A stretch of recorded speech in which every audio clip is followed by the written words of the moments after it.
Ya, berikutnya kita bicara mengenai gaya apung ya. Nah, kemarin kan kita udah bicara mengenai tekanan hidrostatis. Tekanan hidrostatis itu apa? Tekanan karena apa? Masih lupa nggak? Tekanan hidrostatis, tekanan karena berat zat. Oh, ini suara saya kedengar nggak? Kedengeran, Pak. Oke, tekanan karena berat zat cair ya. Semakin dalam artinya semakin dalam suatu benda itu tercelup dalam fluida, berarti dia tekanan hidrostatisnya bakal mengalami tekanan hidrostatis yang semakin besar. Nah, ini ada hubungannya dengan gaya apung. Nah, bayangin kalau kita punya batu gitu. Batu kemudian ditimbang masanya. Ini apa nih namanya nih? Alat untuk nimbang massa. Bukan timbangan ya. Timbangan mah bahasa pasar. Apa? Aerometer. Hidrometer. Hidrometer mah buat ukur massa jenis. Masa nggak tahu? Buat ngitung massa. Buat ngukur massa. Neraca. Ya. Ya. Kamu kalau banyak dosa nanti masuk neraca. Neraka, Pak. Neraca ya, masa anak fisika nggak tahu neraca. Neraca ya, tapi neraca itu ada juga yang bisa ngukur gaya langsung berat gitu. Bisa berat langsung, tapi itu namanya dinamometer. Nah, ini neraca ya buat ngukur massa. Nah, misalkan kita punya batu, kemudian kita ukur massanya. Ketika dia di udara gini, katakanlah massanya 10 Newton gitu. Ketika dia dicelupkan ke air, kira-kira yang terbaca di neracanya berapa? Masih 10 Newton nggak? Sorry, bukan Newton ya, kilo. 10, masih 10 kilo nggak kira-kira? Minus, Pak.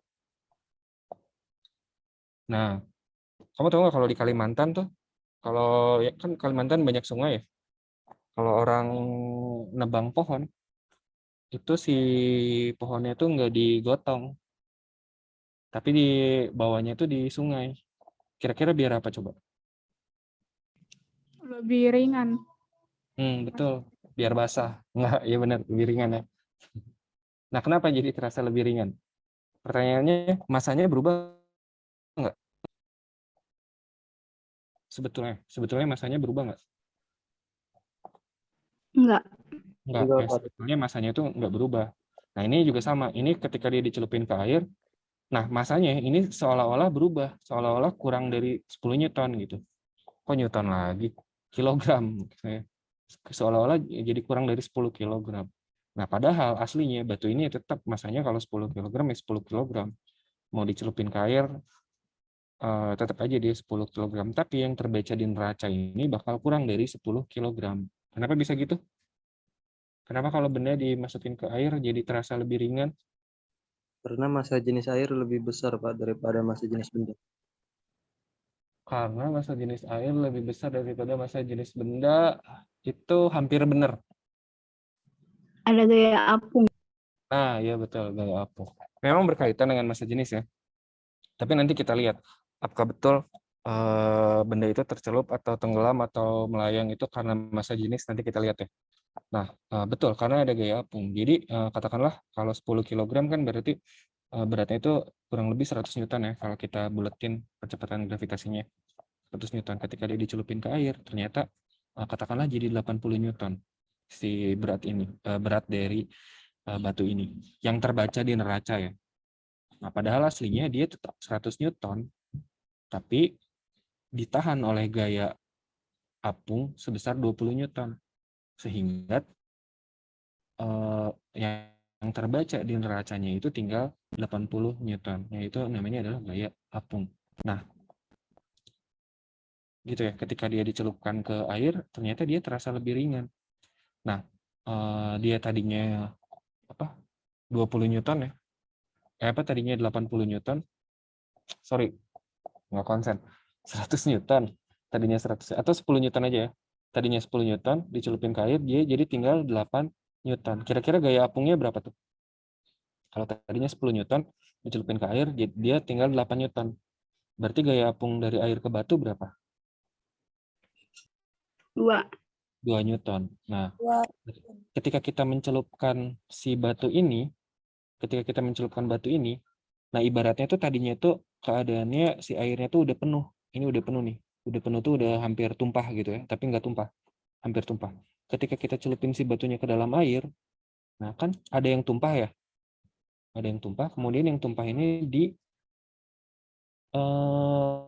ditampung air yang tumpah. Nah, ternyata ketika air yang ditampung ini diukur beratnya, tahu nggak kira-kira berapa beratnya? Ada yang bisa nebak? Yang 2. Iya, Batu. betul. 2 Newton. Nah, jadi bisa ngambil kesimpulan nggak yang namanya hukum Archimedes? Bahwa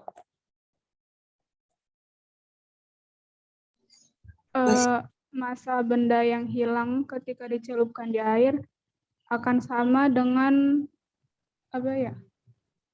massa air saya bingung kata-katanya, pokoknya massa airnya itu akan sama gitu. ya hampir betul itu. Tapi kita bukan bicara massa, tapi bicaranya berat ya. Oh iya. Wah, kalau pas terbaca di neraca memang massa karena dia alat ukur massa. Tapi gaya Archimedes sendiri kan gaya. Kalau gaya kan berarti berat gitu ya. Kalau berat kan berarti gaya gitu ya. Nah, itu hampir betul tuh kayak yang kata Lastri bahwa gaya apung yang dialami oleh benda ini kan gaya apung itu bakal selisihnya ya, bakal sama dengan selisih tadi. Berat benda di udara dengan berat benda di zat cair.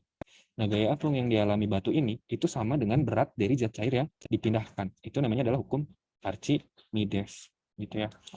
Nah, katakanlah berat batu ketika di udara 10 Newton.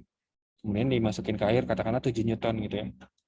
Nah, gaya apungnya ya berarti kan 3 Newton. Gaya apungnya deket banget ya. Gaya apungnya kan 3 Newton. Nah, ketika airnya ditimbang, yang tumpah ini ditimbang, ternyata air ini beratnya juga 3 Newton. Ya. Jadi itu adalah yang ditemukan oleh Archimedes. Jadi selisih dari berat batu ini di udara dengan di air sama dengan berat zat cair yang dipindahkannya. Ya. Nah, kira-kira kalau dia sama dengan berat zat cair yang dipindahkan, artinya semakin banyak berat zat cair yang dipindahkan, gaya apungnya semakin besar atau semakin kecil? Tapi ini dengan asumsi dipindahkannya itu pelan-pelan ya, dicelupin gitu, bukan dilemparin. Kalau dilemparin mah itu tumpahnya karena hal yang lain nih. Tapi ini maksudnya itu dicelupin. Artinya air yang tumpah itu adalah air yang ruangannya itu diganti oleh batu gitu ya. Nah, ketika air yang tumpah makin besar, berarti gimana nih gaya apungnya? Yang dialami oleh batu. Semakin besar. Semakin besar juga. Nah, kira-kira benda yang memindahkan air besar itu benda yang volumenya besar atau benda yang volumenya kecil?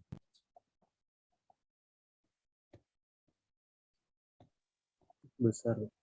Nah, benda yang volumenya besar ya. Jadi, benda yang mengalami gaya apung yang besar itu bukan benda yang berat. Berat kalau dia volumenya kecil, gaya apungnya kecil. Tapi kalau dia ringan, tapi volumenya besar, ketika dia dimasukkan ke dalam zat cair, maka dia gaya apungnya juga besar. Nanti ya, itu ada hubungannya tadi dengan massa jenis. Nah, ternyata berat air yang tumpah sama 3 Newton. Jadi itu adalah hukum Archimedes ya. Jadi hukum Archimedes itu menyatakan bahwa benda yang dicelupkan ke dalam zat cair akan mengalami gaya angkat atau gaya apung itu besarnya sama dengan berat ya. Ini ada berat nih. Berat sama dengan berat zat cair yang dipindahkan. Jadi semakin dia memindahkan banyak zat cair, berarti semakin dia mengalami gaya apung yang besar gitu ya. Itu namanya adalah hukum Archimedes. Nah, ini sebetulnya ada sejarahnya sih, cuman karena waktunya kita nggak banyak, nanti bisa ya. Nah, jadi gaya apung yang dialami batu sama dengan berat zat cair. Nah, sekarang kenapa sih bisa terjadi gaya apung? Nah, ini ada hubungannya dengan tekanan hidrostatis. Ya. Coba bayangin, kalau kita punya air nih, ini maksudnya Silinder yang besar itu adalah wadah ya, ember. Tahu nggak ember? Ember yang diisi zat cair gitu ya. Ada tulisannya anti pecah biasanya. Kemudian kita masukin sesuatu yang kecil ke dalam ember berisi zat cair itu. Sesuatu yang kecil itu katakanlah silinder ini ya. Ini silinder susu kental manis. Tapi kental manis bukan susu sih sebetulnya. Nah, ini kental manis. Si kaleng kental manis kita masukin ke dalam ember yang berisi zat cair. Nah, kira-kira tekanan hidrostatis, masih ingat tekanan hidrostatis? Masih Tekanan Pak. karena apa? Tekanan karena Zat cair. Ya. zat cair. Nah, Baik. kira-kira tekanan hidrostatis di bagian atas sama di bagian bawah sama nggak besarnya? Sama nggak besarnya? Tekanan hidrostatis yang dialami kaleng ini, kaleng susu ini, di bagian atas sama yang di bagian bawah. Kira-kira sama nggak? Sama ya. Gimana? Ayo ini pada nggak ada suaranya nih. Ini udah pada Beda, bangun beda. tidur kan? Udah pada bangun tidur kan? Udah, Pak. Sama atau beda? Beda. Beda, Pak. Gedean di mana? Gedean di bawah atau di atas? Bawah. Gedean di mana? Gedean yang di bawah, Pak. Kenapa? Karena because. Kenapa? Why? Karena tekanan hidrostatis bergantung pada kedalaman kan? Kuliah. Ya. Iya, Pak. Semakin dalam maka semakin besar tekanan hidrostatisnya. Jadi tekanan yang bawah itu lebih besar daripada tekanan yang atas. Sekarang tekanan yang kiri sama yang kanan sama nggak? Sama nggak? Sama, karena dia ada di kedalaman yang sama. Bisa dipahami nggak? Jadi yang bagian kiri, yang bagian kanan, bagian depan, bagian belakang, itu tekanan hidrostatisnya sama, karena ada di dalam kedalaman yang sama. Tapi bagian yang atas dengan bagian yang bawah, tekanannya beda. Tekanan hidrostatis yang bagian bawah itu lebih besar daripada tekanan hidrostatis di bagian atas. Kira-kira apa yang terjadi itu? Ketika tekanan di bawah lebih besar daripada helikopter. Tekanan yang di bawah lebih besar daripada tekanan yang di atas. Berarti dia bakal terdorong ke atas. Karena tekanan yang di bawah lebih besar. Paham ya? Jadi gaya apung itu terjadi karena adanya perbedaan tekanan hidrostatis. Tekanan hidrostatis di bagian bawah lebih besar daripada tekanan hidrostatis di bagian atas. Akhirnya dia terdorong ke atas. Rumus tekanan kan masih lupa nggak? P sama dengan? F per A. F per A. Berarti F sama dengan? P dikali A. Iya, PA ya, Tias ya? Astagfirullah. Iya benar kan, F sama dengan PA kan? Iya, Pak. Betul. Maksudnya F sama dengan PA gitu ya. Benar kan? F sama dengan PA. Jadi F1 itu P1 kali A, F2 ya P2 kali A. Ya. Nah, P2 kali A ini lebih besar daripada P1 kali A. Nah, aduh kehalang. Jadi kan kalau ngomongin benda gerak-gerak ya, kenapa benda bergerak ke atas? Jangan ngomongin karena massa jenisnya bla bla bla. Kalau ngomongin gerak ya ngomongin gaya. Kan hukum Newton. Ya, kalau ngomongin gerak itu ngomongin gaya. Jadi kita ngomonginnya gayanya. Jadi gaya apung itu adalah selisih dari gaya hidrostatis bagian bawah dikurangi gaya hidrostatis bagian atas. Jadinya P2A dikurang P1A. Kan A-nya sama ya. Kita anggap aja ini silinder gitu. Luas bawah sama luas atas sama. Jadi P2 itu kan rho GH ya, tekanan hidrostatis persamaannya rho GH. Jadi rho GH 2A dikurang rho GH 1A. Jadi H2 dikurang H1 yang lain bisa keluar dari persamaannya. Rho sama G keluar dari persamaan, kemudian A keluar dari persamaan, jadinya keluar dari kurung, keluar dari kurung. Jadi rho G H2 min H1. H2 min H1 itu apa sih? Delta H2 itu apa? Perubahan atau perbedaan? Hati-hati ya. Min itu bukan berarti nggak selalu berarti perubahan. Perbedaan ya. Perbedaan kedalaman. Kedalaman ini H2, kedalaman ini H1. Kira-kira itu bakal sama dengan tinggi siapa coba? Tinggi kali. Nah, betul. Sama dengan tinggi silinder itu tadi kan ya. Berarti itu adalah tinggi. Ya, H2 min H1 itu adalah tinggi silinder. Nah, sedangkan kalau tinggi kali luas alas itu jadi apa? Jadi prok. Jadi apa?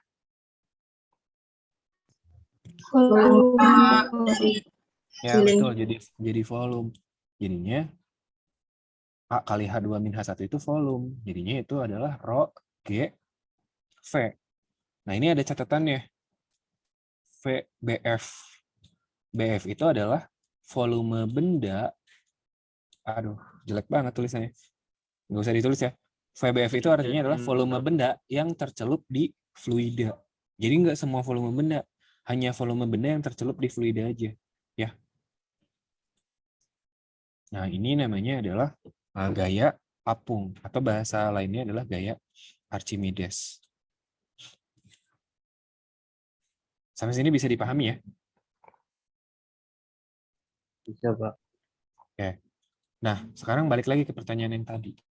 Coba ingin. Kalau kita punya besi, paku gitu ya, terus kita celupin ke ember. Embernya diisi air. Bakal gimana pakunya? Tenggelam? Atau gimana? Tenggelam. Pakunya dimasukin ke dalam ember berisi air. Pakunya bakal gimana? Tenggelam. Ya betul, bakal basah. Iya tenggelam ya. Nah, kalau kita punya styrofoam dimasukin ke air, styrofoamnya bakal gimana? Basah. Bakal basah juga ya. Bakal mengapung ya. Nah, apa yang membedakan antara styrofoam dengan besi, paku?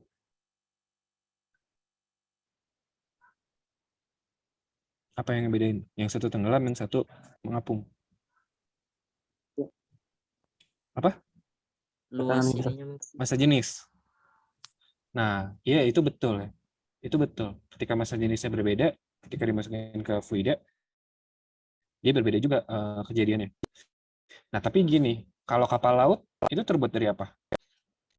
Dari besi. Nah, dari besi. Artinya massa jenisnya kapal laut lebih besar atau lebih kecil daripada fluida? Lebih besar. Lebih besar. Tapi kenapa kapal laut nggak tenggelam? Karena mempunyai Nah, kayak jadi ruangan gitu, Pak. harus hati-hati ya kalau bicara massa jenis.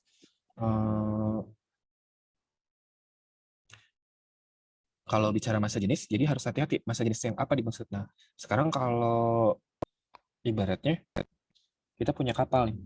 Ini kapal disederhanain aja ya. Kapal laut disederhanain kan kayak mangkok gini ya. Ketika dia bentuknya seperti ini, dia melayang.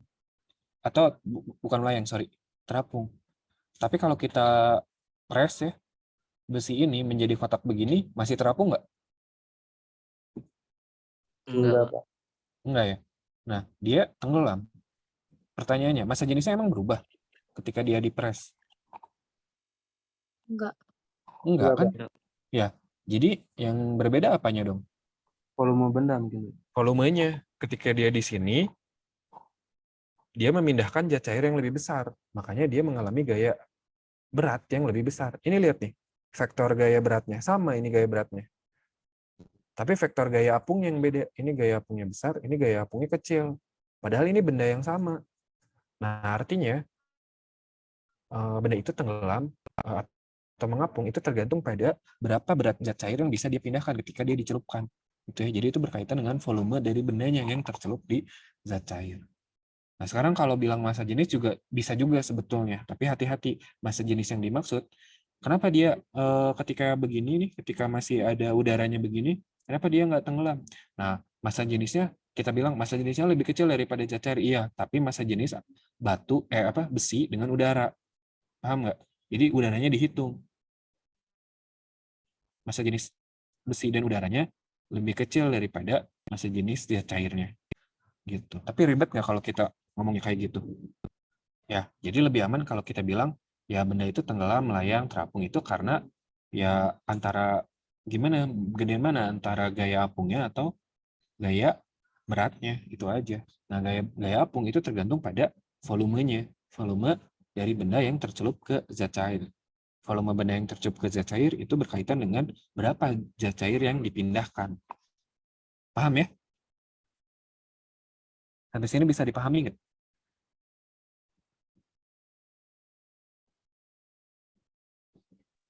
Masih, Pak.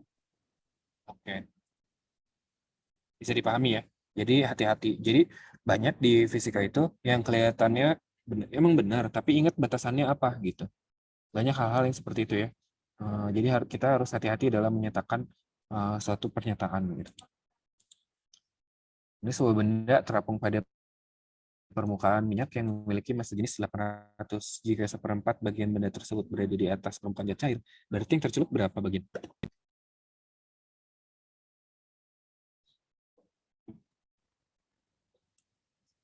Kalau seperempat ada di atas, berarti yang tercelup berapa bagian?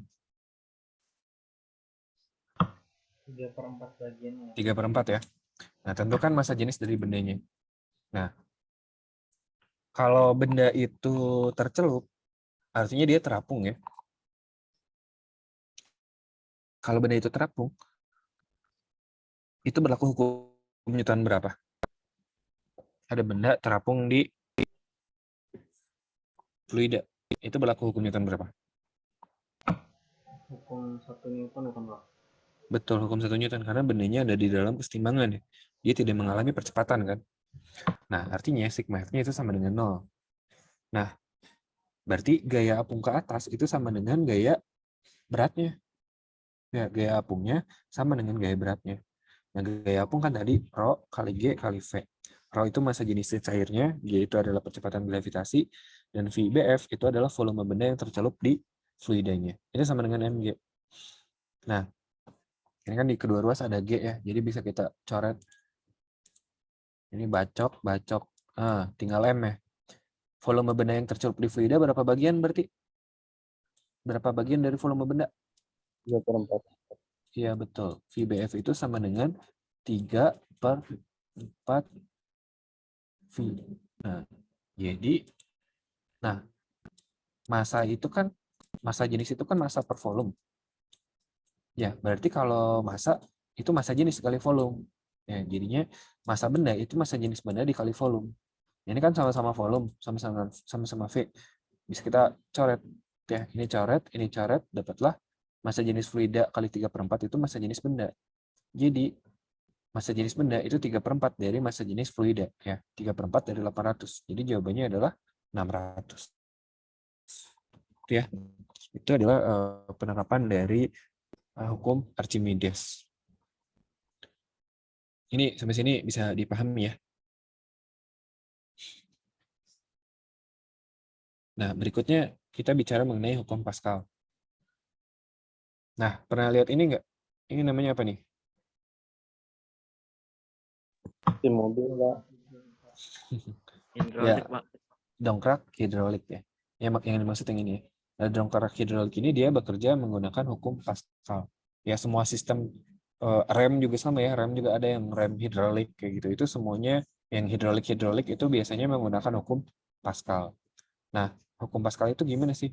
Coba ingin kalau kamu punya.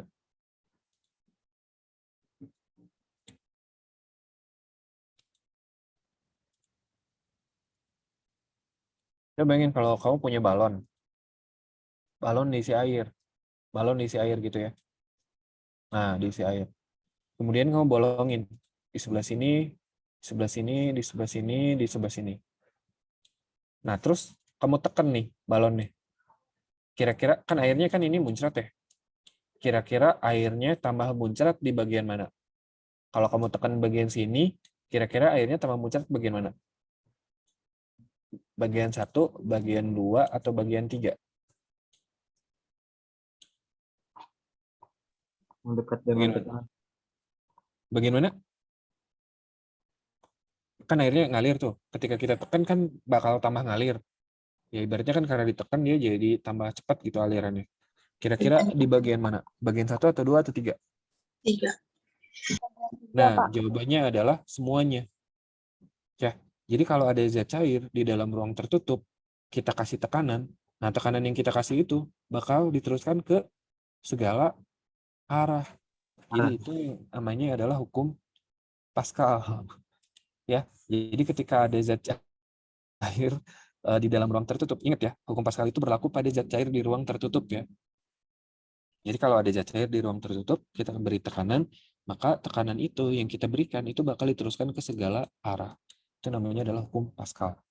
Nah, sekarang kalau di dongkrak hidrolik, ketika kita memberikan gaya di sini, ya, ketika kita memberikan tekanan di sini, maka tekanan yang kita berikan bakal sama dengan tekanan yang diberikan di sini, bakal sama dengan yang di sini, bakal sama dengan yang di sini, dan bakal sama juga dengan yang di sini.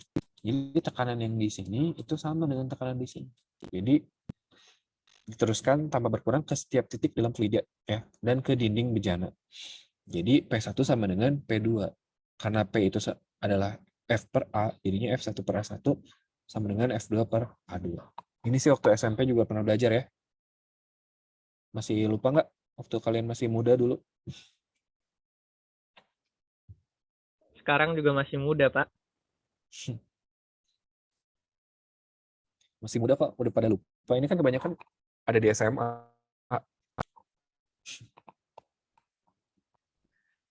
Ya, ini bisa dipahami ya, prinsip Pascal. Sampai sini ada yang mau ditanyain dulu nggak?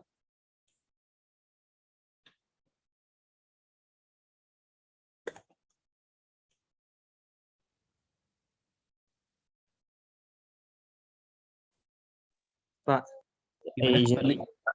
Ya, Kalau izin jawab.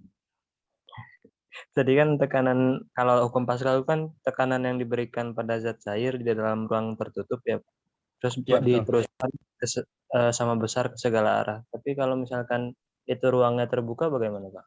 Kalau ruangannya terbuka, nggak sama besar. Ya, jadi nggak sama besar. Berarti sebagian gitu, Pak. Eh, ya, bayangin aja kamu ketika kamu memasukkan tangan ke air gitu ya, ke dalam bak, kamu masukkan air, tekanan itu apakah ke apakah akan menyebar ke segala arah? Mungkin menyebar ke segala arah juga, tapi nggak sama besar setiap arah, tergantung posisinya ada di mana. Baik, Pak. Terima kasih, Pak. Iya, ketika kamu katakanlah kamu menyelam gitu di dalam airnya gitu, terus kamu tepukan gitu ya, gitu kasih tekanan gitu ke airnya. Nah, si air itu kan akan terdorong ya, tapi apakah dorongan itu akan ke segala dinding-dinding dari kolamnya? Kan enggak. Ya. Itu hanya pada ruangan yang tertutup ya. Gitu ya, Fadli ya. Jadi itu nggak sama besar ke segala arah kalau dia ruangannya nggak tertutup. Nah, sekarang kau pernah nggak lihat binatang ya, serangga gitu, dia bisa berdiri di atas air? Pernah nggak? Pernah. Kayak nyamuk gitu ya. Nah, apakah Ini dia dari waktu klan pas Uchiha? ini waktu pas silet praktis buat alat fisbas itu siletnya juga bisa mengapung di air gitu, Pak. Nah, apakah dia ninja? Kira-kira nyamuk sama silet gitu ya. Itu massa jenisnya lebih besar atau lebih kecil dari air? Pasti lebih besar ya. Yang namanya juga besi ya. Silet kan besi. Cuman tipis aja. Besi bukan ya? Ya pokoknya logam kan. Artinya dia lebih besar daripada air. Si nyamuk juga kan dia ada darahnya. Darah kan massa jenisnya pasti lebih besar daripada air. Tapi dia bisa berdiri tuh di atas air. Nah, itu berkaitan dengan tegangan permukaan. Nah, tegangan permukaan itu terjadi karena apa? Nah, kamu waktu dulu SMA atau SMP pernah belajar gaya kohesi sama adesi nggak? Pernah nggak? Gaya kohesi itu gaya apa?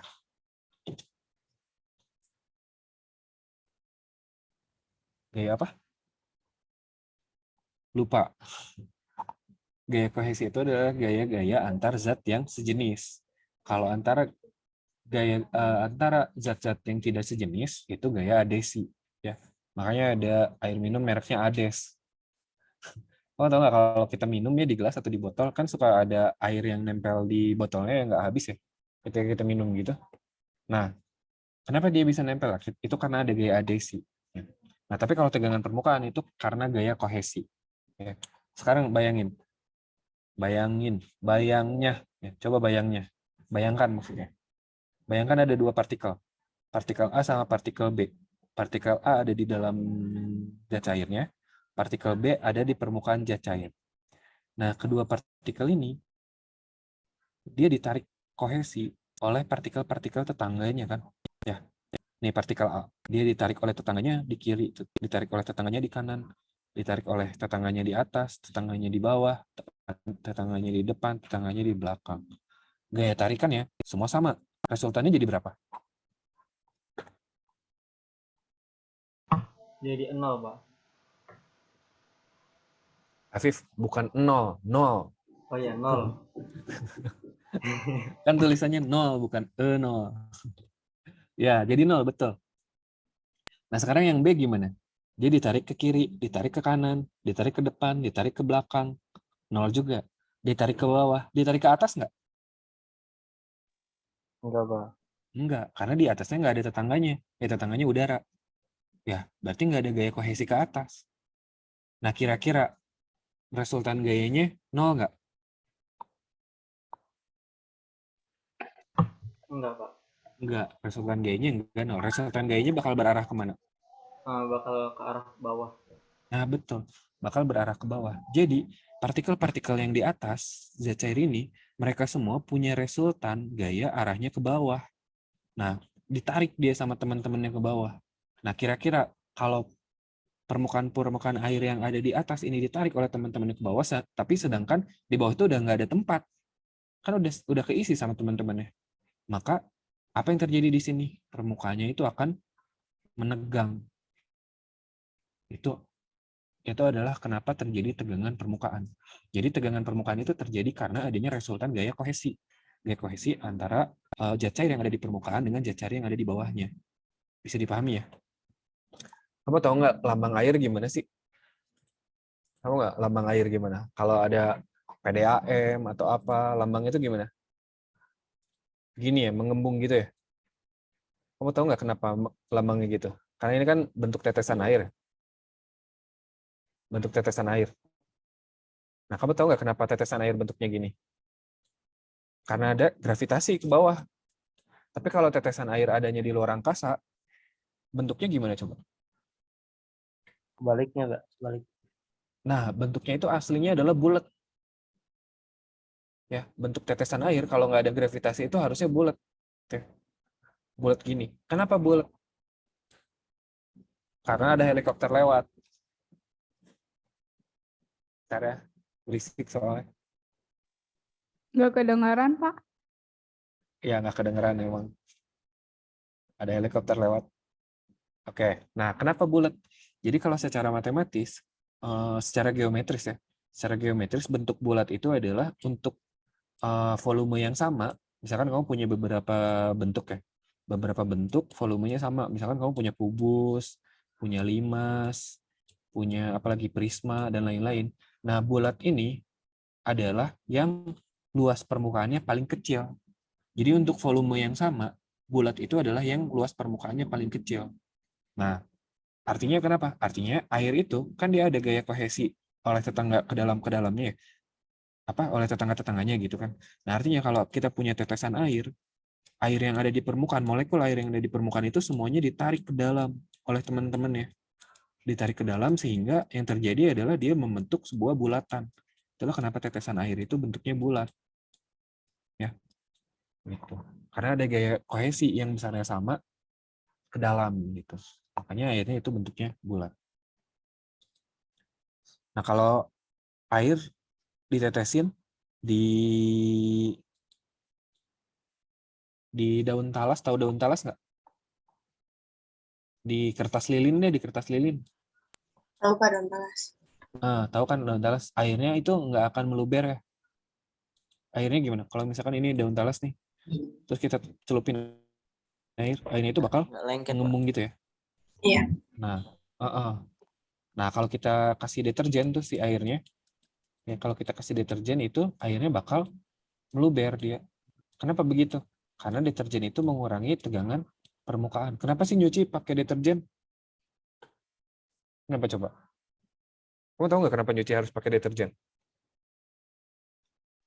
Biar bersih, Pak. Biar Ya iya bersih, dong, kalau nyuci biar wangi. bersih. Mana ada orang nyuci biar warnanya jadi biru kan nggak ada. Orang nyuci itu biar bajunya bersih. Nah, kenapa pakai deterjen itu bisa jadi lebih bersih? Selain karena ada reaksi kimia ya. Nah, karena deterjen itu mengurangi tegangan permukaan dari cairan. Ya. Nah, kalau tegangan permukaan cairan itu jadi lebih kecil, artinya kan dia jadi lebih meluber. Nah, ketika dia memasuki pori-pori si kain, dia itu jadi lebih bisa masuk, lebih mudah untuk masuk membasahi kain yang ada di dalamnya gitu. Jadi itu kenapa kita menggunakan deterjen itu bisa mengurangi tegangan permukaan. Atau airnya air hangat itu bisa mengurangi tegangan permukaan. Oke, lanjut ya. Nah, jadi gitu ya, karena dia ditarik oleh gaya yang ke bawah sehingga permukaan yang di atas itu jadi menegang. Itu namanya adalah tegangan permukaan. Nah, resultan gaya yang arahnya ke bawah itu mengakibatkan bagian permukaan zat cair itu cenderung menegang. Nah, secara matematis itu jadi gamma ya. Nah, kemudian gaya tegangan permukaannya F dan panjang permukaan di mana gaya tersebut bekerja itu adalah D. Jadi, gamma itu sama dengan F per D. Ini namanya adalah tegangan permukaan. Ini kemarin kan kita udah bicara tegangan. Gaya per luas ya kalau kemarin ya. Nah, kalau sekarang gaya per panjang permukaan di mana gaya tersebut bekerja. Nah, contoh nih, sebatang jarum dengan panjang L diletakkan pada permukaan zat cair. Tentukan gaya tegangan permukaan yang bekerja pada jarum. Ya, tegangan permukaan itu kan F per D. Berarti, nah kalau jarum kan panjangnya L. Nah, jadi gini, kalau jarum panjangnya L. Nah, gaya di mana dia bekerja, gaya tegangan permukaan di mana dia bekerja itu sepanjang 2L. Kan gini, kalau misalkan dia berupa lingkaran, dia berupa keliling lingkaran. Kalau misalkan segitiga, ya berupa keliling segitiga. Nah, kalau berupa panjang doang, ya berarti 2L, 2 kali panjangnya gitu. Ya, jadi F per 2L. Jadinya F itu sama dengan 2L kali gamma. Jadinya 2 gamma kali L. Nah, itu ya, itu mengenai tegangan permukaan. Nah, tegangan permukaan itu berkaitan dengan kapilaritas. Ada yang pernah mendengar kapilaritas? Pernah nggak? Kalau di kamar mandi kan tembok-tembok suka basah ya. Ya itu karena kecipratan juga sih. Tapi selain karena kecipratan, dia memang karena ada zat cair yang menyerap ke atas ya. Nah, itu adalah namanya kapilaritas. Kapilaritas ini adalah kecenderungan zat cair untuk naik gitu, untuk naik di apa? Di celah-celah yang kecil. Ya, betul tuh di pipa kapiler atau di celah yang kecil gitu ya. Jadi kecenderungan zat cair untuk naik di celah yang kecil. Nah, ini kenapa bisa kayak gitu? Nah, karena adanya gaya adesi ya. Karena adanya gaya adesi antara si air tersebut dengan si dinding-dindingnya gitu ya, dinding-dinding pipanya. Nah, kalau misalkan itu misalkan kalau jangan pakai misalkan lagi kalau udah pakai kalau gaya adesinya itu lebih besar daripada gaya kohesi, itu bentuknya jadi seperti ini. Jadi airnya itu lebih nempel ke pipanya.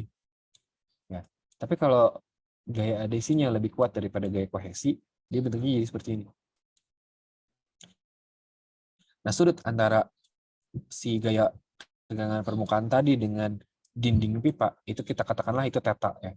Nah, ini gaya tegangan permukaannya F gitu ya. Aku gambar lagi di situ sih, itu udah ada.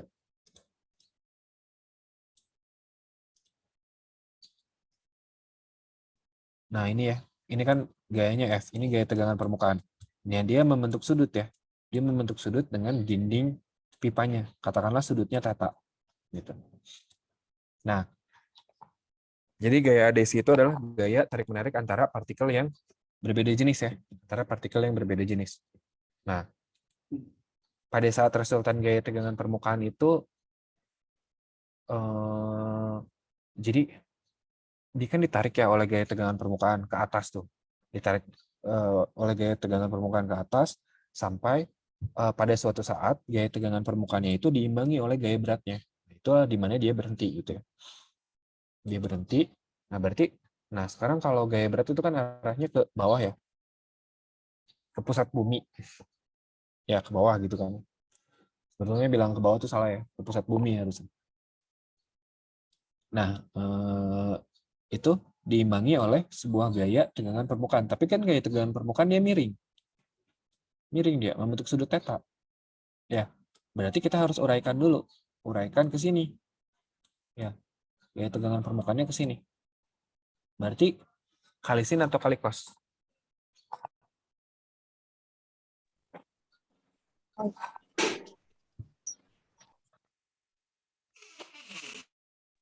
Sin. Kali cos.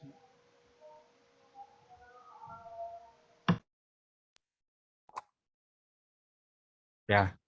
Ya, kali cos. Kenapa kali cos? Karena di sini udah ditulis kali cos. Ya, emang kali cos ya, karena sebelahan dengan sudut. Nah, tadi kan F itu sama dengan gamma kali D ya. Kan gamma itu F per D. Kan gamma itu F per D. Berarti F itu gamma kali D. Jadi gamma kali D cos θ mg. Nah, karena tegangan permukaan itu bekerja pada pipa. Kalau pipa kira-kira berupa apa tuh permukaannya? Lingkaran kan? Ya, jadi D-nya itu adalah keliling lingkaran. Keliling lingkaran rumusnya apa? Sub 4 D kuadrat. Itu meluas. Oh iya. 2 VR bukan, Pak? Iya, betul, 2VR. 2 Jadi VR. gamma kali 2VR cos θ sama dengan, massa jenis kan M per V, berarti M itu rho kali V. Jadi gamma kali 2VR cos θ sama dengan rho kali V kali G. Nah, kalau yang namanya volume, itu kan A kali H ya. Luas penampangnya, kali dengan tingginya ini berapa tingginya. Ya, jadi A kali H kali G gitu ya. Jadi gamma itu kelilingnya tadi 2VR, cos θ sama dengan rho, volume itu sama dengan luas alas kali tinggi, ya kan? Jadi A kali H kali G. Nah, berarti kita bisa tahu tuh kenaikan air pada pipa. Nyari H aja kan berarti ya. Nah, jadi kalau luas lingkaran gimana rumusnya? Tadi udah kelihatan ya? VR kuadrat. VR Ya, pangkat betul. dua. VR kuadrat. Nah, jadi VR kuadrat ini dimasukin ke sini. Ada yang bisa dicoret? Ada Pak, Pi sama R-nya dicoret. Nah, ini V sama R. Ini V, ini sisa R1 ya? Jadi H gimana nih? Ya. Jadi H gimana? H berarti gamma cos theta dibagi Kali 2 dulu ya. 2 gamma 2 cos gamma θ. cos theta. H 2 gamma cos theta dibagi rho RG. Iya, betul. Jadi H-nya itu adalah 2 gamma cos θ dibagi rho GR. Ini adalah untuk menghitung kenaikan zat cair dalam pipa kapiler. Ya. 2 gamma cos θ per rho GR. Sampai sini bisa dipahami nggak? Fluidostatis kita beres nih.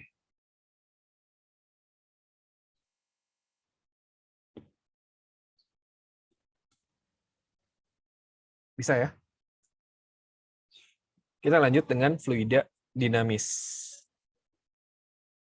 Nah, tapi sebelum kita bicara fluida dinamis, kita bicara dulu dengan sifat-sifat fluida ideal. Kalau yang ideal tuh yang kayak gimana sih? Tahu nggak yang ideal yang kayak gimana? Yang ideal tuh yang nggak ada ya. Jadi kamu kalau cari-cari yang ideal tuh, kamu cari-cari yang nggak ada.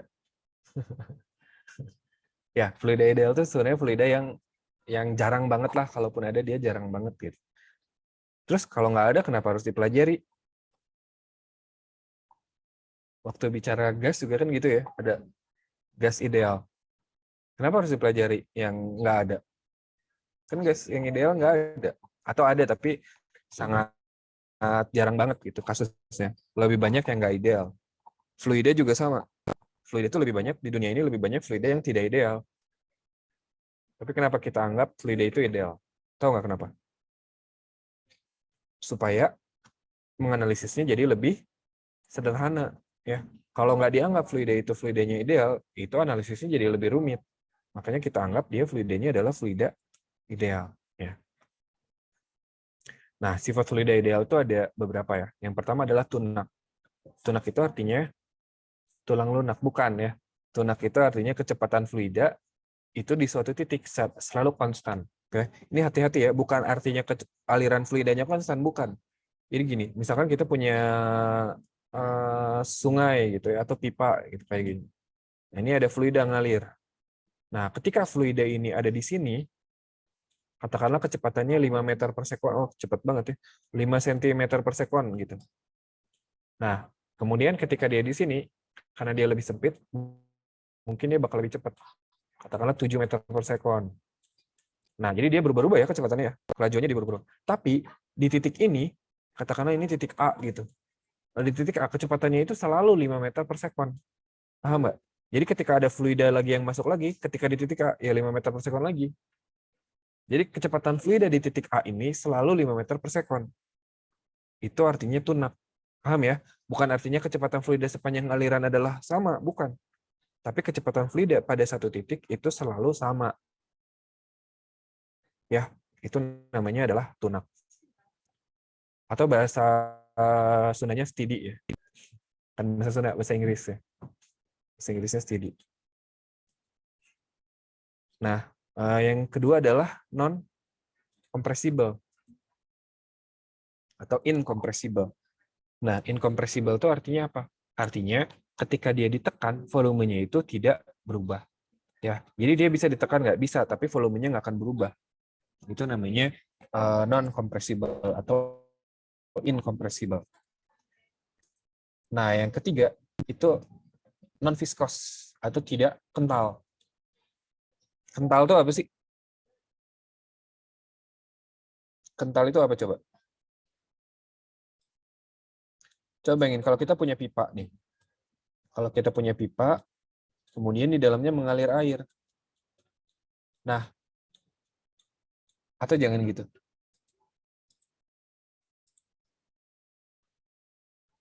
Coba bayangin kalau kita punya sebuah bidang miring. Ya. Bayangin, kita punya bidang miring. Kemudian kita tetesin air. Airnya bakal menetes gitu kan ya. Nah, bayangin kalau tetesannya itu tetesan yang kental. Apa coba yang kental? Karena kental manis gitu ya. Kental manis kita kita teteskan di air. Nah, kira-kira seluruh bagian dari cairan ini itu bergerak dengan kecepatan yang sama nggak? Antara yang bawah, yang tengah, dengan yang atas. Kira-kira sama nggak kecepatannya? Lebih cepat yang atas atau lebih cepat yang bawah?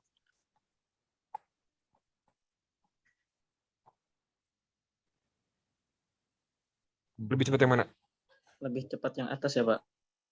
Iya betul, lebih cepat yang atas. Kenapa lebih cepat yang atas? Karena kental itu gesekan yang bawahnya jadi besar gitu. Betul. Jadi karena adanya gesekan. Nah, sekarang bayangkan pada pipa.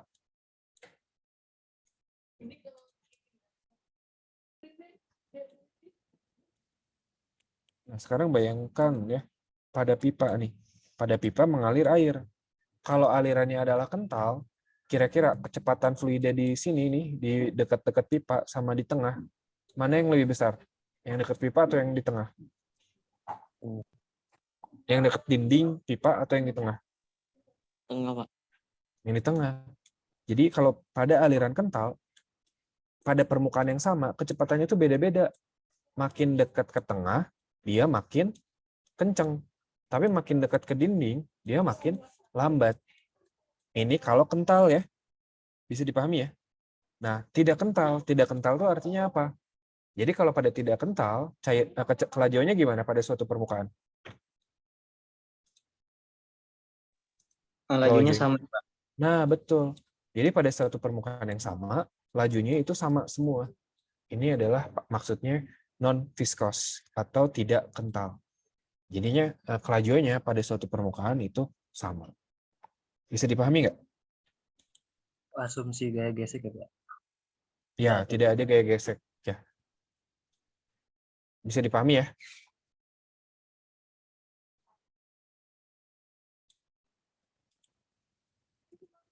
Nah, yang terakhir adalah non-turbulen. Artinya alirannya itu mengikuti suatu garis arus yang jelas pangkal dan ujungnya. Jadi kalau yang turbulen tuh gini nih. Kamu pernah lihat nggak air di sungai, terus di sungainya tuh ada lubangnya di dalam sungainya tuh. Airnya suka jadi gini kan ya? Kan ini sungai nih, aliran sungai. Nah, kalau misalkan di bawahnya itu ada cekungan gitu di dalam sungainya, kan airnya suka begini ya. Nah, itu namanya turbulen. Ya. Nah, yang fluida ideal itu yang tidak turbulen. Ya. Ombak Atau maksudnya, Pak. non-turbulen. Ya. Bukan ombak. Bukan ombak, Lastri. Ini air di sungai pernah nggak? Pernah lihat nggak air di sungai? Kayak Kalau misalkan muter-muter ya, Pak. ada yang muter-muter. Kalau ada cekungan di dalam sungainya, kan suka muter-muter gitu ya. Ini Iya, air Pak. muter-muter gitu kan. Nah, itu namanya turbulen. Pusaran air, Pak. Pusaran ya, betul. Nah, kalau fluida yang ideal itu adalah fluida yang tidak mengalami turbulensi. Ya.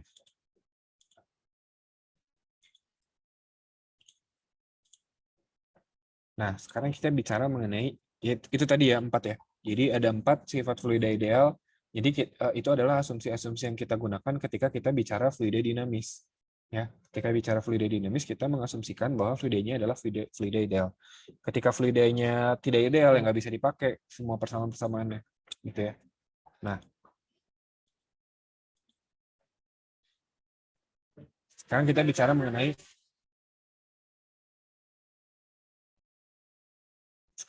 mengenai persamaan kontinuitas. Jadi gini, tadi sifat fluida ideal masih ingat nggak ada apa aja? Yang pertama, Lunak. lunak. Yang kedua, Kecepatannya Tidak kental. compressible. nah, non-compressible. Non-compressible itu artinya apa? Ketika ditekan, volumenya Nggak berubah. nggak berubah. Jadi ketika dia dimasukin ke dalam suatu wadah yang sempit, nah, volumenya itu nggak akan jadi sempit. Volumenya nggak akan mengecil. Volumenya bakal tetap sama. Konsekuensinya apa coba? Ketika ada fluida memasuki permukaan yang lebih sempit, tapi dia non-compressible. Konsekuensinya apa? Alirannya jadi harus lebih, betul. Harus lebih cepat ya. Ketika dia permukaannya jadi lebih kecil, ruangannya lebih kecil, maka dia harus dengan lebih cepat gitu ya. Itu konsekuensinya gitu ya. Nah, sekarang karena dia non compressible, artinya ketika kita melewatkan sebuah fluida ya, volume yang sama ya. Jadi ketika di sini ada sebuah fluida yang masuki pipa ini pipa tapi beda permukaan. Luasnya yang satu lebih gede daripada luas yang dua. Nah, ketika kita memasukkan fluida dengan volume 1 di sini, nah, secara otomatis atau secara bersamaan, sejumlah volume yang sama bakal keluar di sini. Ya, kenapa bisa begitu? Karena dia non-compressible. Nggak bisa ditekan lagi, nggak bisa dipaksain masuk tanpa ada yang keluar. Ya. Kalau ada yang masuk tanpa ada yang keluar, kan volumenya berarti berkurang dong. Nah, kalau ini nggak, volumenya nggak berkurang. Ketika dimasukin segitu, ya harus keluar segitu. Ya, artinya delta V di sini sama dengan delta V di sana. Nah, kalau yang namanya volume, kalau kita ambil sebuah elemen fluida ini segini, ini kan berbentuk silinder ya. Berarti kan volume dari elemen ini adalah A kali X. Betul nggak? Silinder kan volumenya luas alas kali tinggi.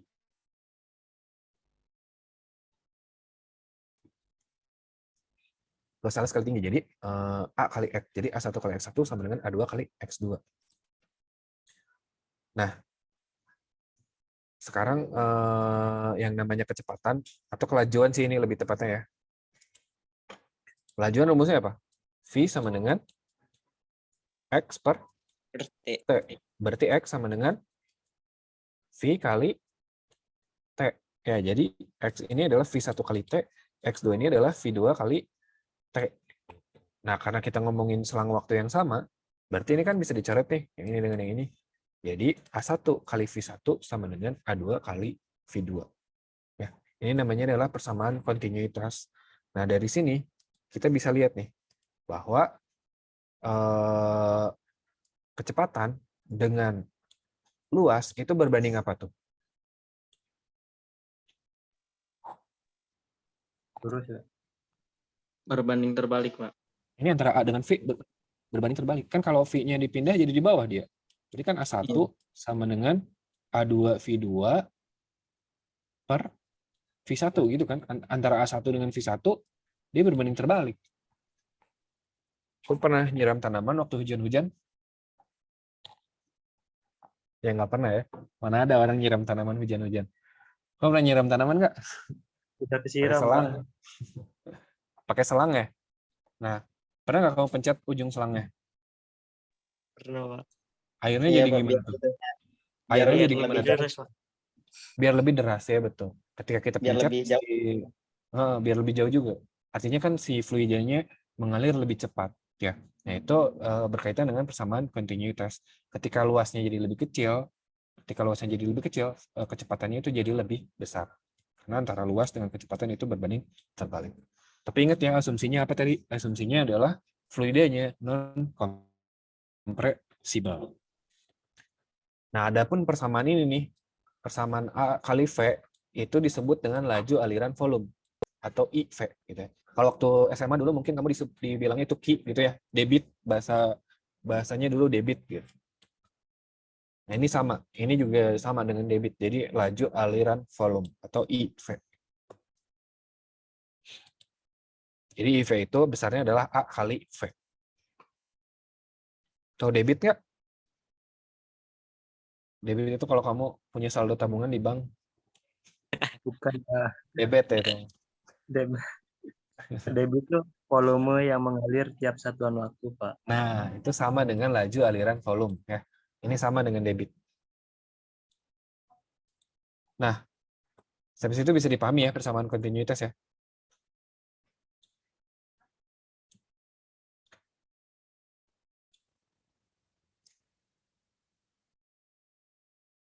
Berikutnya kita bicara mengenai persamaan Bernoulli. Atau sebelum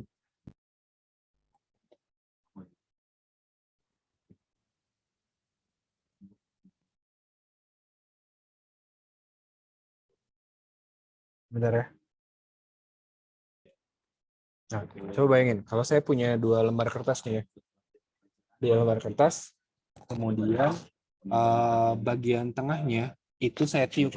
Ini 2 lembar kertas sejajar gini, kemudian bagian tengahnya saya tiup.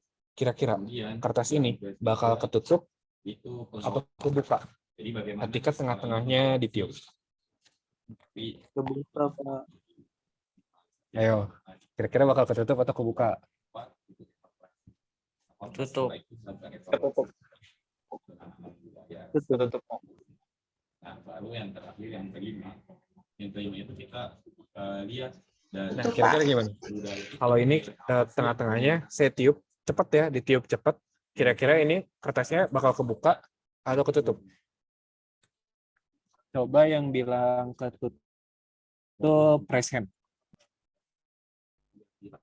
laporan ini mencabut kalimatnya atau memang kita fokus misalnya mengobservasi. Karena saya lihat tadi laporannya juga mungkin bisa nanti dilengkapi implementasinya itu yang mana aja gitu Ya, ya. 7 orang ya. 8. Mungkin bisa dijelaskan 7. Ya, berarti ya kita tunggu dikit lagi. Ya udah ya. Sebenarnya lama nunggunya. Oke. Sekarang kita coba ya. Ini ada 2 kertas, dia sejajar. Kita tiup tengahnya nih. Ya untung kalian jauh ya. Kalau deket mungkin ke bau. Enggak ya, enggak bau kok. Saya udah sikat gigi soalnya. Coba kita lihat ya. Gimana tuh? Buka atau tutup? Iya. Itu Tutup ya. Nah, sekarang yang kedua nih. Ini ada kertas. Kertasnya gini ya. Terus atasnya saya tiup. Kira-kira kalau atasnya ditiup, dia kertasnya bakal naik ke atas atau turun ke bawah? Ayo. Naik ke atas ya kayaknya Pak. Naik ke atas atau turun ke bawah? Ini yang lain nggak ada suaranya nih. Naik ke atas, Pendapat dong. Atas, Pak. Nah, coba kita lihat ya.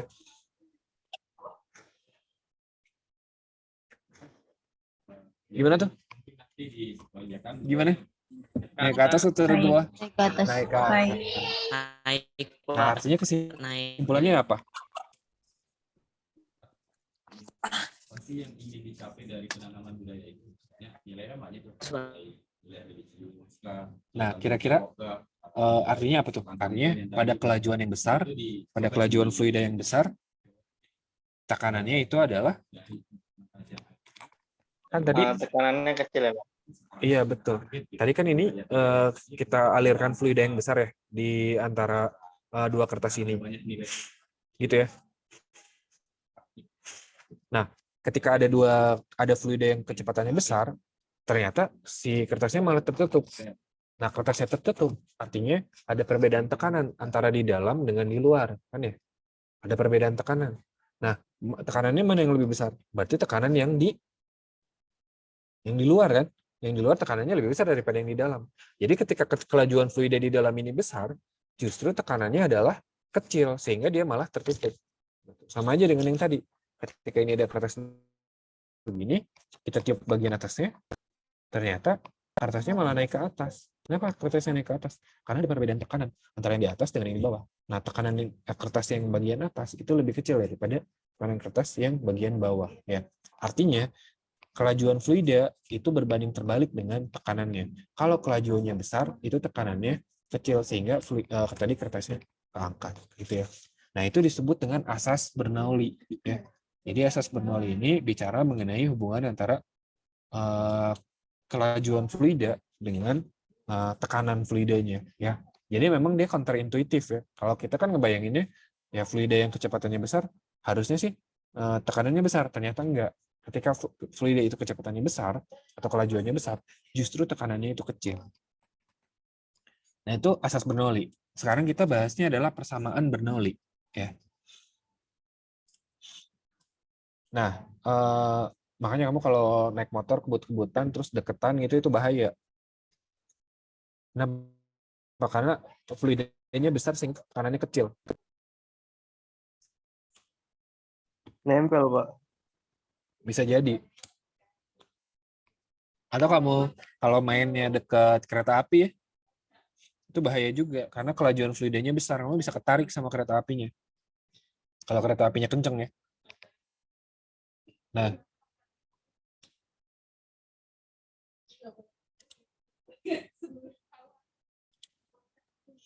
selama selang waktu delta T, sejumlah fluida itu bermassa delta M mengalir sejauh X ya.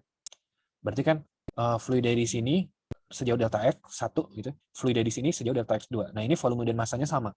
Fluida yang di sini dengan fluida yang di sini gitu ya. Nah, karena posisi 2 itu lebih tinggi dari posisi 1 ya. Jadi fluidanya mengalir dari sini ke sana.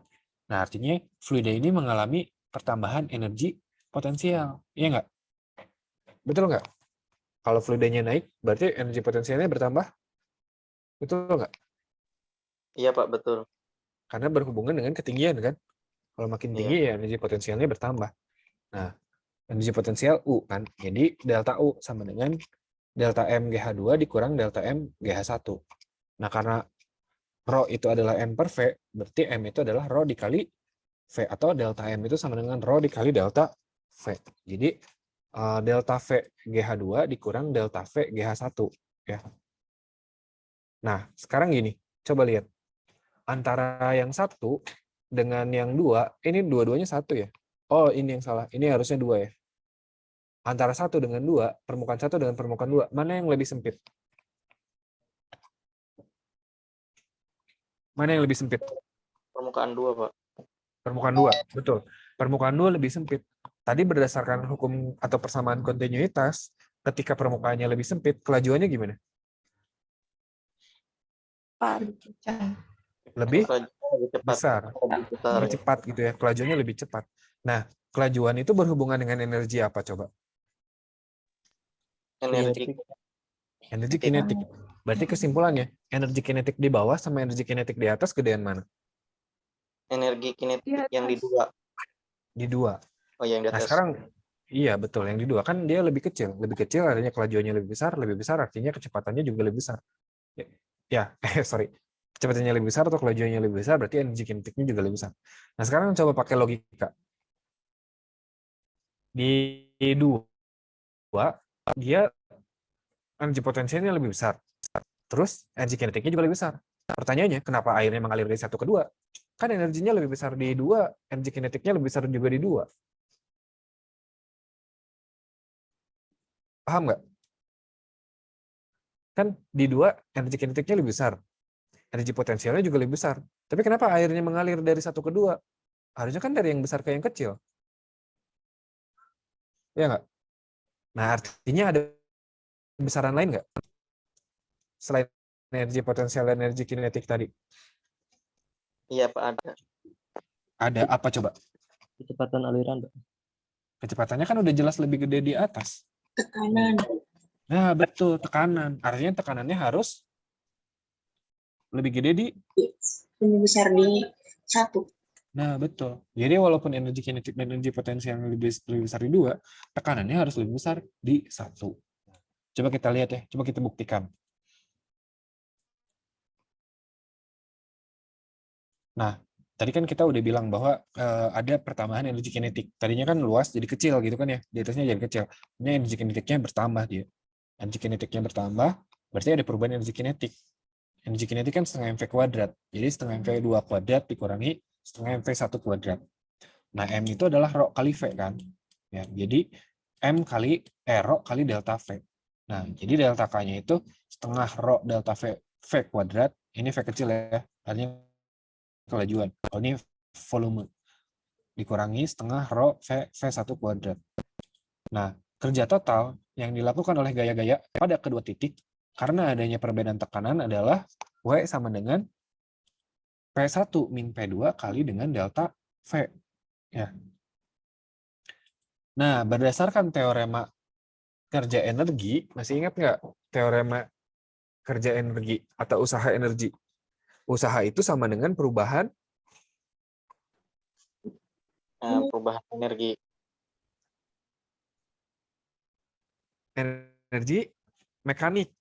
Energi mekanik itu ada apa aja? Ada energi kinetik dan energi potensial. Jadi, W itu sama dengan delta U ditambah delta K. Ya, itu adalah teorema kerja energi. Ya, W total itu sama dengan delta U tambah delta K. Nah, sekarang kita masukin. W totalnya itu kan yang tadi ya, P1 min P2 kali delta V. Delta U itu yang tadi, ya. Yang ini yang tadi perubahan energi potensial, delta K yang ini. Ya. Tambah setengah delta V kuadrat min setengah rho delta V V1 kuadrat. Yang delta U yang ini. Rho delta V GH2 dikurangi rho delta V GH1. Nah, sekarang di semua ruas ada yang sama nggak yang bisa dicoret apa? Apa coba? Delta. Nah, betul. Delta V-nya bacok. Nah, habis ya. Jadi sisanya apa tuh? P1 min P2, rho GH2 min rho GH1, plus setengah rho V kuadrat 2, min setengah rho V1 kuadrat. Kalau yang min-minnya kita pindah ke kiri supaya jadi plus, ini P2 ke kanan supaya jadi plus juga, jadinya persamaannya gini ya? Benar nggak? Ini min P2 jadi ke kanan, jadi positif. Ini min rho GH1 jadi ke kiri, jadi positif. Ini juga min setengah rho V1 kuadrat juga jadi ke kiri, jadi positif. Jadinya P1 tambah rho GH1 tambah setengah rho V1 kuadrat sama dengan P2 tambah rho GH2 tambah setengah rho V2 kuadrat.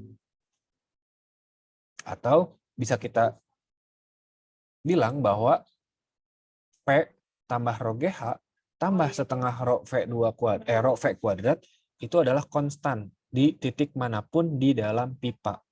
Ini disebut dengan persamaan Bernoulli.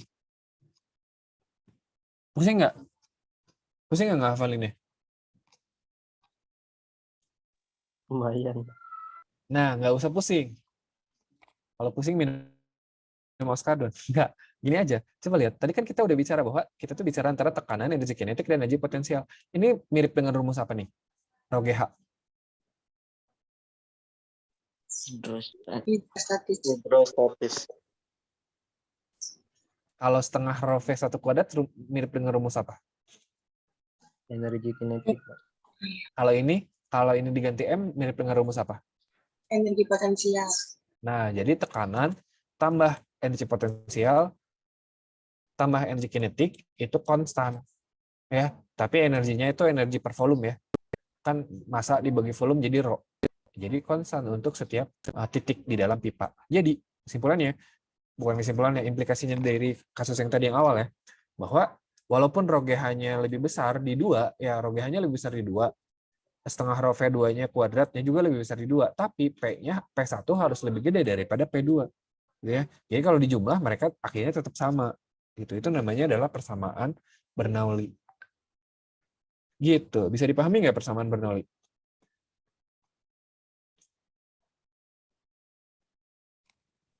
Insya Allah bisa, Pak. Insya Allah bisa ya. Insya Allah ada jalan. Ingat kata The Massive ya. Jangan menyerah.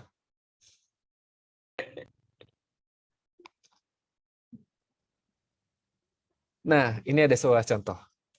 Sebuah bejana tingginya 1,3 meter. Berisi air. Penuh. Ngomongin soal air, jadi saya pengen minum dulu bentar.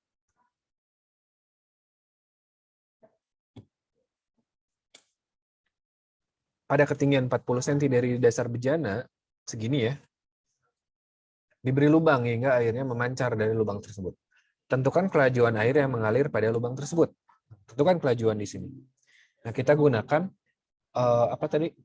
Kita gunakan persamaan Bernoulli. Masih lupa nggak tadi gimana? P1 Tambah rho GH1 tambah setengah rho setengah V1 rho 1 kuadrat sama dengan yang duanya gitu lagi gitu ya. Iya. Nah, jadi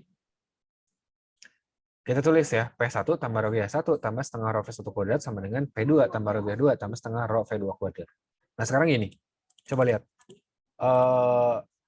Bagian atas itu dia terhubung dengan udara ya.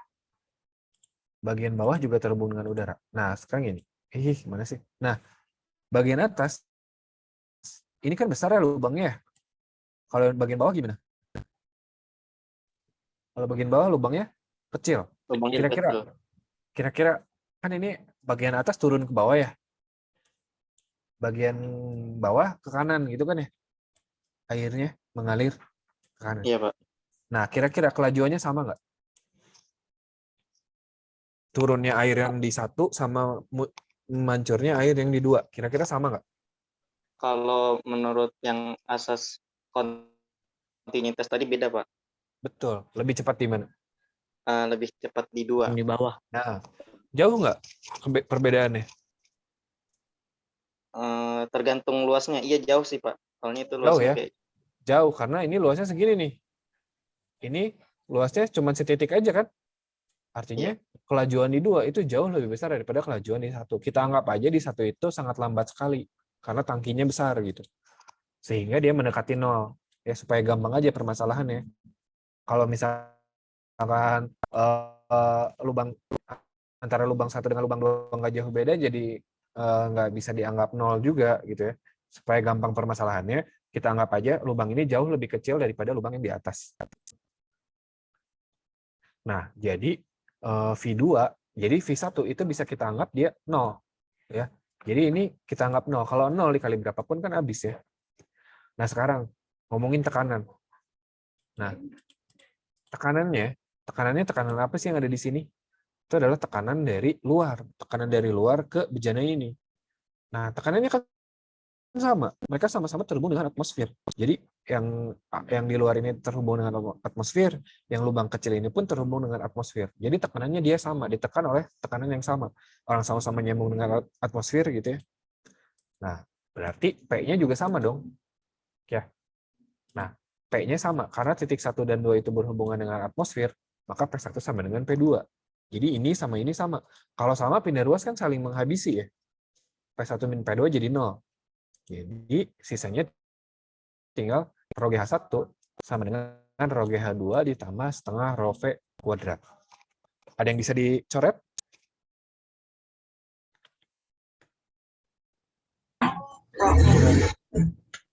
Ada yang bisa dicoret apanya? Rho-nya, betul. Rho-nya bisa dicoret.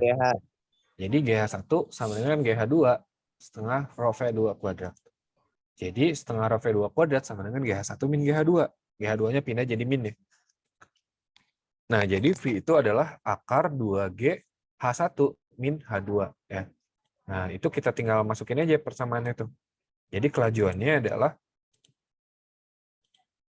1,3 dikurang 0,4 ya, perbedaan ketinggiannya. Jadinya 0,9.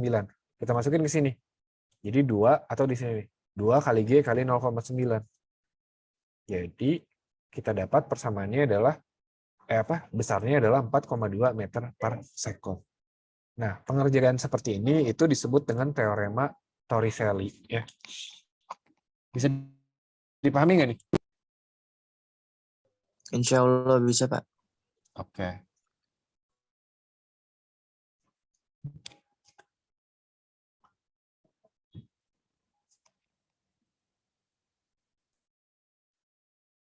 Lanjut ya.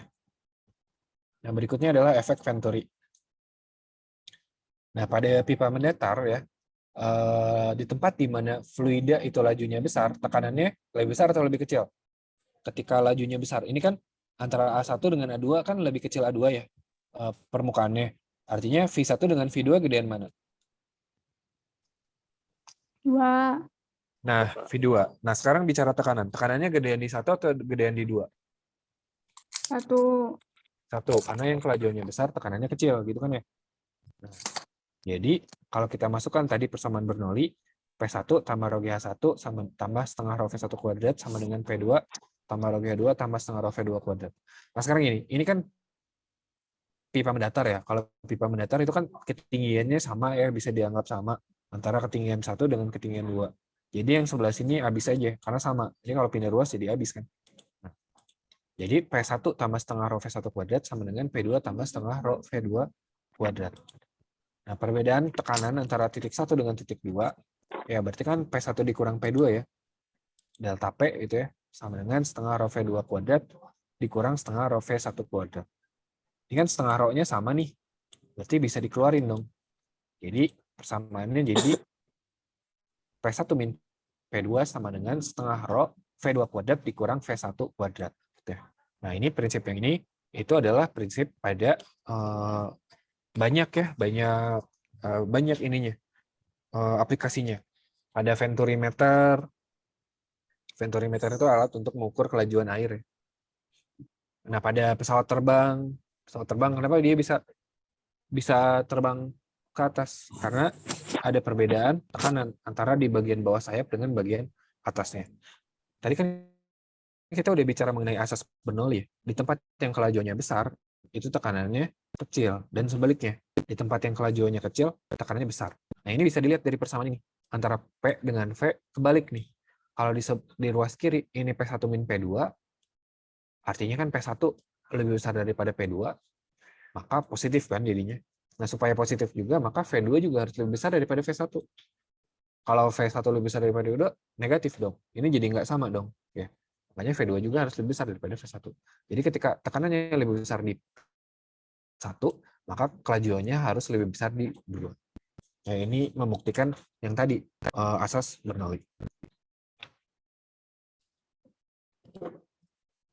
Nah, berikutnya kita bicara mengenai, mengenai Bernoulli, ini sebenarnya masih ada aplikasinya ya. Aplikasinya itu banyak. Kayak di parfum, kalau pernah pakai parfum itu menggunakan persamaan Bernoulli. Bukan cuma parfum, segala sesuatu yang disemprot-semprot. Obat nyamuk, itu sama, itu menggunakan asas Bernoulli juga. Kemudian pada pesawat terbang ya. Tapi karena kita nggak ada waktu, jadi mungkin kamu nanti explore sendiri ya, cari-cari sendiri. Itu nanti persamaannya yang digunakan ini juga. Sampai sini ada yang perlu ditanyakan dulu nggak? Kamu tahu nggak kenapa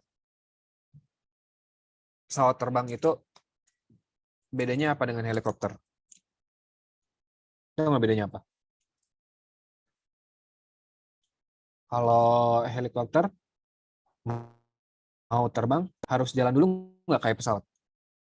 Enggak, Pak. Enggak, Pak. Ya, dia bisa langsung terbang. Tapi kalau pesawat bisa nggak langsung Bisa terbang gitu? langsung. Enggak. Nggak bisa. Kenapa Harus coba? dulu. Kenapa coba? Aduh, kemarin udah baca lupa lagi. Udah baca di mana? Jurnal yang buat bikin alat sederhana, Pak. Oh, ya bagus ya. Jadi itu fungsinya tugas itu tuh biar kamu banyak baca sih. Tapi saya yang lupa nih Ikhlas. Iya, Pak. Maaf Jadi, ya, Pak. Iya nggak apa-apa. Pesawat terbang tuh Pak, kalau menurut saya Pak, dapat terangkat ke udara karena udara yang melalui sayap pesawat itu mengakibatkan perbedaan tekanan gitu. Ya Tekanan betul. ya di bagian bawah dan atas sayap pesawat gitu Pak. Jadi gaya angkat pada pesawat itu besar itu Pak. Nah, coba kalau gini. Ini ada ceritanya ini sayap pesawat ya, walaupun lebih mirip kerupuk ikan. Tahu nggak kerupuk ikan yang warna pink? Nah, ya, ini ceritanya sayap pesawat nih. Nah, ada udara kan? Udara mengalir dari atas dan dari bawah. Kira-kira mana yang lebih cepat? Yang di atas apa yang di bawah? Kalau yang di bawah dia lurus. Kalau yang di atas dia ada lengkungan gini. Kira-kira mana yang lebih cepat? Bawah. Yang di atas dong. Kan dia melewati lintasan yang lebih jauh. Ya. Tapi waktunya harus sama, mereka berbarengan di sini. Ya, kan mereka nyampe di sini harus berbarengan. Kalau nggak bareng nanti udara kosong dong. Kan nggak mungkin udara kosong. Ya, jadi kelajuan yang di atas itu lebih besar daripada kelajuan yang di bawah. Nah, artinya tekanannya gimana? Lebih besar di atas atau lebih besar di bawah? Di bawah, Pak. Nah, lebih besar di bawah. Jadi di sini ada P ya, ini katakanlah P1, di sini juga ada P, ini adalah P2 gitu ya. Nah, P1 itu lebih besar daripada P2 sehingga ada gaya ke atas. Nah, ketika gaya ke atasnya itu sangat besar, lebih besar daripada berat dari pesawatnya, maka pesawatnya itu naik. Kemudian dia udah sampai di atas nih. Udah sampai di atas, kemudian dikurangi kan si ininya apa? Perbedaan tekanan itu dikurangi sehingga gaya angkat ke atasnya sama dengan gaya berat pesawat bawahnya sehingga pesawatnya terbang mendatar. Nanti si pesawatnya itu mau turun ke bawah.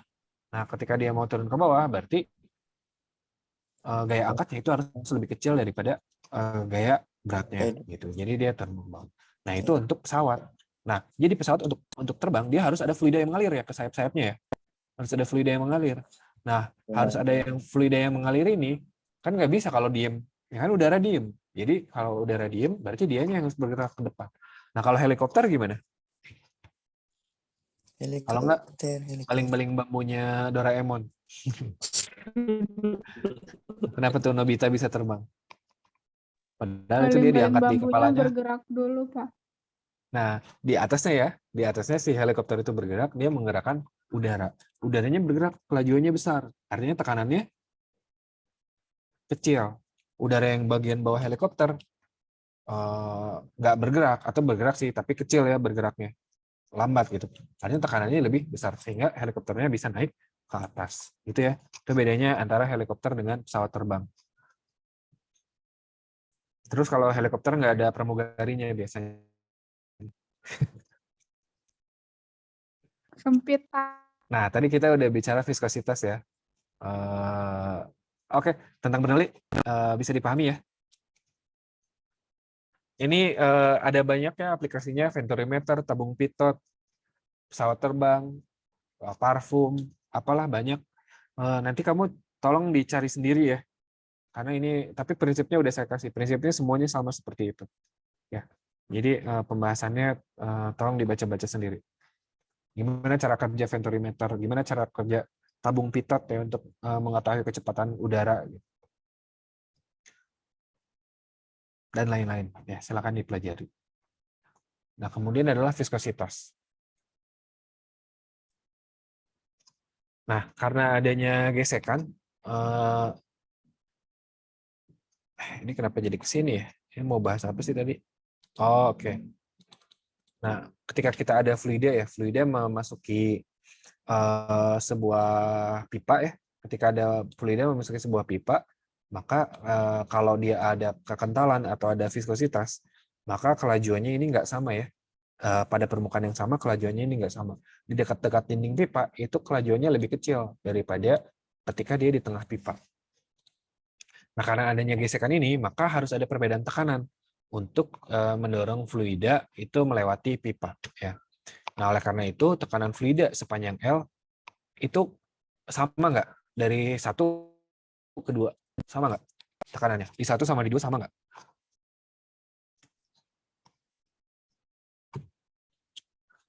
Jelas nggak sama ya. Kalau sama nggak akan mengalir dong fluidanya. Kan butuh perbedaan tekanan. Ya. Nah, artinya dari ketika suatu fluida mengalir dari titik 1 ke titik 2, dia akan mengalami penurunan tekanan. Ya. Nah, penurunan tekanan ini sebanding dengan laju aliran volume atau debit itu tadi, IV gitu ya. Nah, jadi delta P atau penurunan tekanan itu sama dengan IV dikali dengan R. Nah, R ini apa? R ini bukan jari-jari pipa, bukan. Ya. Nah, R ini menunjukkan resistansi terhadap aliran yang besarnya tergantung pada panjang pipa, L, jari-jari, R kecil ya, dan viskositas fluida.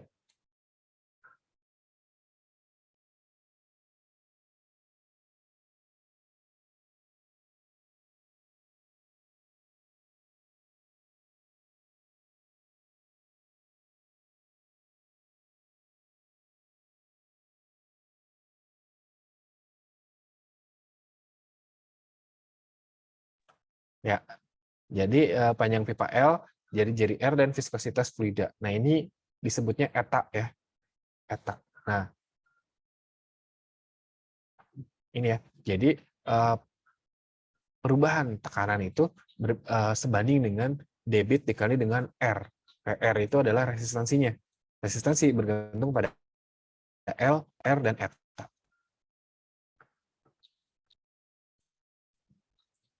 Nah, pada fluida ideal kan viskositasnya 0 ya, atau bisa kita anggap etanya 0 gitu ya. Nah, artinya sebuah benda yang bergerak dengan kecepatan V dalam fluida ideal itu tidak mengalami gesekan. Namun pada fluida yang kental, gerak benda itu akan dihambat oleh gesekan ya, yang dirumuskan oleh, nah sekarang gini, EF gesekan atau gaya gesek pada fluida itu sama dengan K kali eta kali V. V itu adalah kelajuannya atau kecepatannya. Semakin besar kecepatannya, berarti gaya geseknya juga semakin besar. Ya. Makanya kalau ada bintang jatuh, kamu tahu nggak bintang jatuh? Bintang jatuh itu bintang bukan sih? Tahu nggak bintang jatuh? Ya itu. Atau ada meteor. Kenapa dia bisa terbakar? Gesekan udara, Pak. Iya. Karena ada gesekan udara. Kenapa sih dia bergesekan udara sampai terbakar gitu? Karena dari kelajuannya gesekan sangat besar. kelajuannya sangat, ya. Ya, kan si udara itu kan fluida juga kan? Fluida itu kan zat alir, bisa air, bisa udara gitu kan. Dan dia gesekannya besar.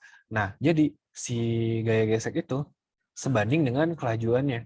Ketika kelajuannya semakin besar, maka gaya geseknya juga semakin besar. Nah, sebanding juga dengan viskositasnya.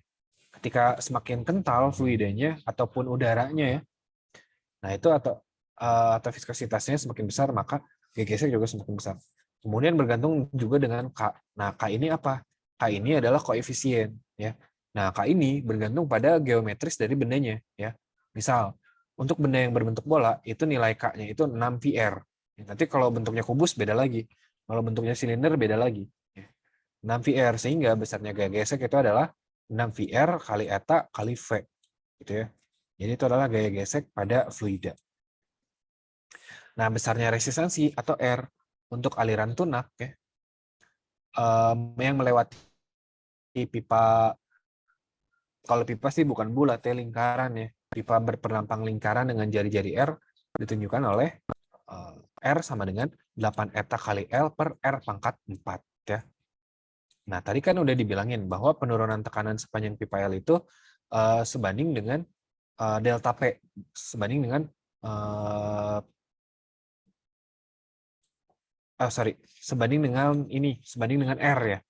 Sebanding dengan R. Jadi perumusannya gini, delta P itu sama dengan R kali IV gitu ya tadi ya. Delta P sama dengan R dikali IV ya. R dikali dengan debit gitu kan. R dikali dengan laju aliran.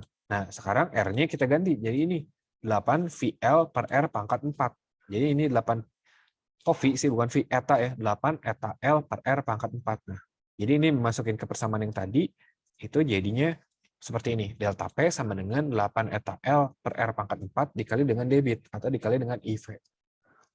Nah, dari persamaan ini bisa kita simpulkan bahwa penurunan tekanan itu ada hubungannya dengan jari-jari pipa. Ya, berbanding terbalik pangkat 4. Semakin besar jari-jari pipanya, maka pangkat 4 semakin kecil penurunan tekanannya. Gitu ya. Jadi penurunan tekanan itu berbanding terbalik dengan jari-jari pipa pangkat 4. Nah, ini disebut dengan hukum Poiseuille. Ya. Ya, itu dia. Ini udah deh habis. Oh, ini masih ada contoh ternyata. Nah, pada ujung-ujung sebuah pipa sepanjang L terdapat penurunan tekanan 12 kPa. kPa itu bukan koperasi. kPa itu adalah kilo pascal ya. Jadi 12.000 itu artinya. Nah, jika laju aliran volume adalah 0,6 liter per sekon, ya, tentukan resistansi total atau R-nya. Ya udah, dimasukkan bahwa delta P-nya adalah 12 kilopascal atau kan 12.000 ya. 12.000 itu kan sama dengan 1,2 kali 10 pangkat 4. Pascal itu sama dengan Newton per meter kuadrat. Jadinya tadi debitnya atau laju alirannya adalah 0,6 liter per sekon. 1 liter berapa meter?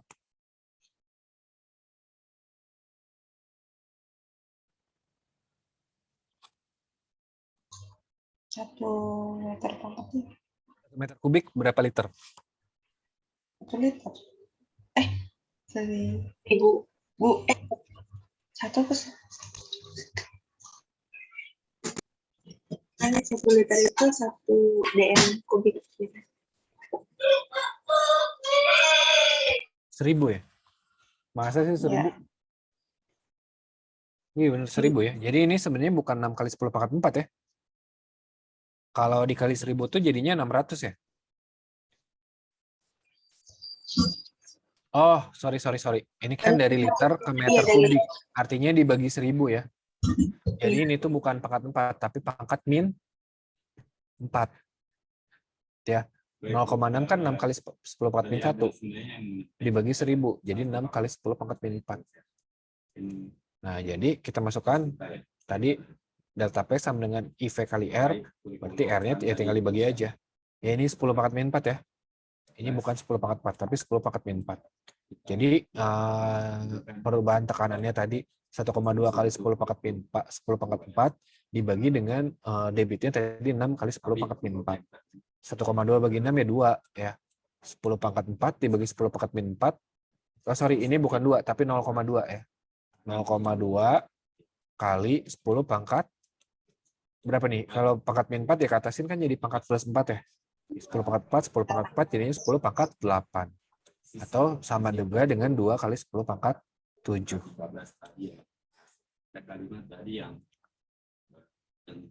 Gimana? Bisa dipahami nggak? KDSP. Ini pertanyaan juga untuk